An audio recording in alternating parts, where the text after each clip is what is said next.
शफीक साहब क्लास 6ठी ए class teacher, इन्होंने 50 तलबा के स्कॉलरशिप माइनॉरिटी फॉर्म 2021-22 के मुकम्मल किए।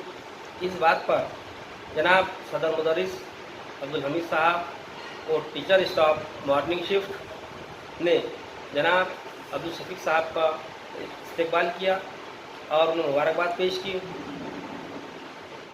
50 तलबा है, जिसमें से 50 ने स्कॉलरशिप के फॉर्म फिल किए जो मुकम्मल हो चुके हैं। इस वजह से मेरा आज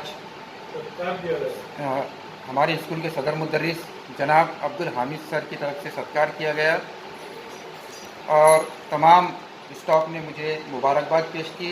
इसलिए मैं सबका तहे दिल से शुक्रिया अदा करता हूँ।